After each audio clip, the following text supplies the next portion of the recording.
बच्चों, पिछले वीडियो में आपने अलंकार की परिभाषा और उसके भेद के बारे में पढ़ा।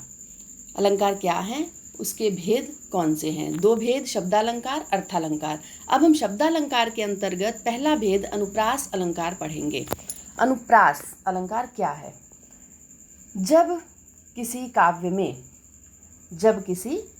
में किसी वर्ण क्या होता है?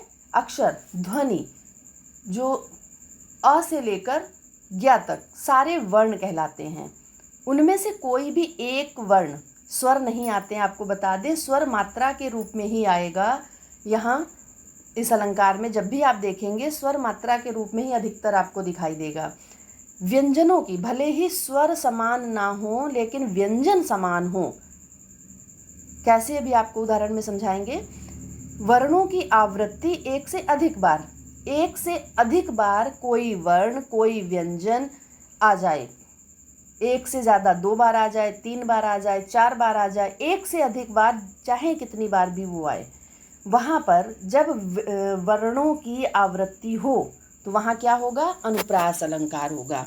फिर से सुन लीजिए। जब किसी काव्य पंक्ति में किसी वर्ण की आवृत्ति एक से अधिक बार, आवृत्ति का अर्थ होता है रिपीट होना, दोहराना, एक से अधिक बार कोई वर्ण आए तो वहाँ अनुप्रास अलंकार होता है, उसे अनुप्रास अलंकार कहते हैं। उदाहरण देखिए, जैसे तरन तनुजा तट तमाल तरुवर। अब यहाँ पर क्या हो रहा है? त वर्ण, तरन,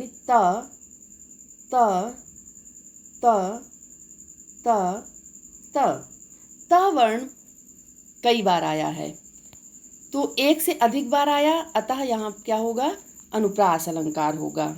तावर्ण की आवृत्ति एक से अधिक बार हो गई है तो अनुप्रास अलंकार हम इस प्रकार से पहचान लेंगे। और भी उदाहरण आपको बताती हूँ, आप ठीक से उदाहरण समझ लेंगे तो इसके अतिरिक्त आपको चाहे 100, 200, 500 उदाहरण भी दिए जाएं, आप पहचान लेंगे।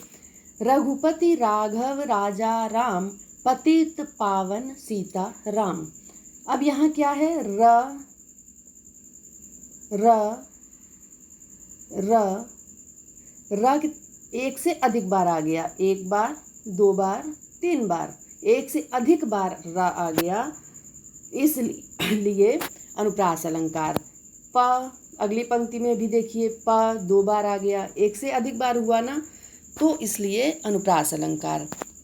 चारु चंद्र की। अब एक बात और आपको बता दें कि बीच में की आ गया तो ये अब क्रम से नहीं माना जाएगा। यहाँ पर च फिर भी एक से अधिक बार आया है। चारु चंद्र की चंचल किरणें खेल रही हैं जलथल में, तो 2 बार आया, एक से अधिक बार आया, अनुप्रास अलंकार है। मुदित महीपति मंदिर आए। अब यहाँ पर मुदित, म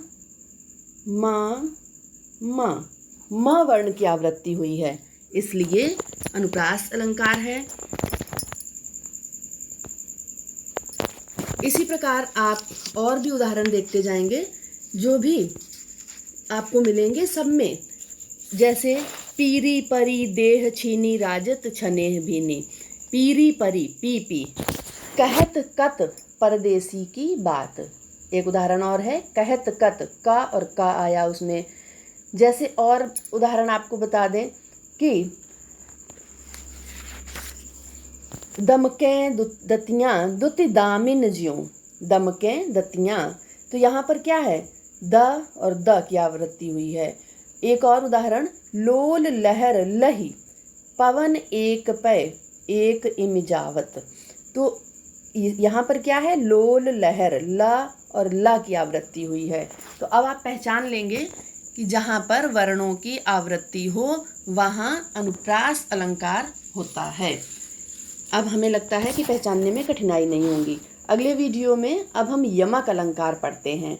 इसके उदाहरण ठीक से आप देख लीजिए, और ये उदाहरण आपको याद भी करने हैं।